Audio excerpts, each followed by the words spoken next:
Hello বন্ধুরা, কে কেমন আছো? আমি তৃপ্তি ফুড ব্লগস থেকে বলছি। আজকে তোমাদের দেখিয়ে দিব মূলার জালি বা মূলার বড়া কিভাবে করা যায়। এটা এভাবে কুচি কুচি করে কেটেও করা যায়, আবার আলু ভাজির মতো কেটে করেও যায়, যে যেভাবে পারে। তবে এটাই অনেক মজা হয়, টেস্ট হয়, দেখতে সুন্দর হয়।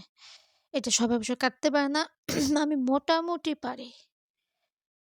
রান্নাবান্নায় করি, কথাবার্তা বলি, আসলে অনেক কিছু বলা হয় না। আমাদের সমাজে কিছু মানুষ আছে, মানুষের ভালো দেখতে পারে না। আমি ব্লগ করি, এটা নিয়ে ক্রিটিসাইজ করে কথা বলে। বন্ধুরা, তোমরা আমার ফেসবুক বন্ধু, আমার পেজের বন্ধু, আমার প্রোফাইলের বন্ধু, তোমরা কি বলো?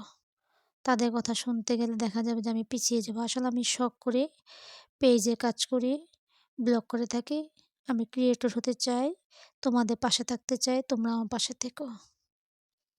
বন্ধুরা, কীভাবে করে নিলাম দেখো। এবার বেসনটা বানিয়ে নিলাম, গুলে রেখে দিলাম।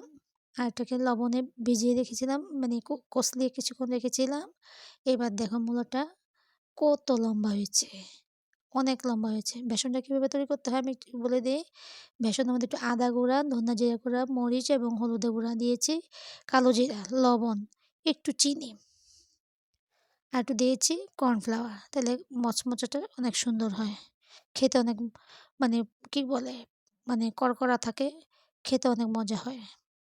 বেশি হার্ড হয় না, আবার বেশি সফট হয় না। দেখে নাও কীভাবে তৈরি করেছি।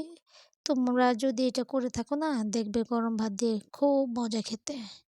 আমি তো সাধারণত রাত্রেবেলা তৈরি করি, কারণ আমরা দিনের বেলা সবাই চাকরিজীবী, বিভিন্ন জায়গায় থাকি, সবাই একসাথে খাওয়া হয় না। কেমন হয়েছে বলো তো আমার মূলা জালিগুলি? তো বলছিলাম যে সমাজের মানুষগুলো, আসলে মানুষগুলো এরকম কেন বুঝি না, জানিও না। কেউ পছন্দ করে কারোর পিছনে লেগে থাকতে, কেউ পছন্দ করে কারোর উপকার করতে। এই পর্যন্ত জানি না, ভগবানের কৃপায় কারো কোনো ক্ষতি করি নাই। ভগবানও আমার ক্ষতি করবেন না। তোমরা সবাই আশীর্বাদ করো।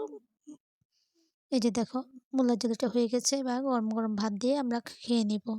তোমরা এভাবে করে খেয়ে দেখো, ভালো লাগবে। যদি ভালো লেগে থাকে আজকে আমার ব্লগটা, অবশ্যই শেয়ার করবে, লাইক দিবে, কমেন্ট করবে।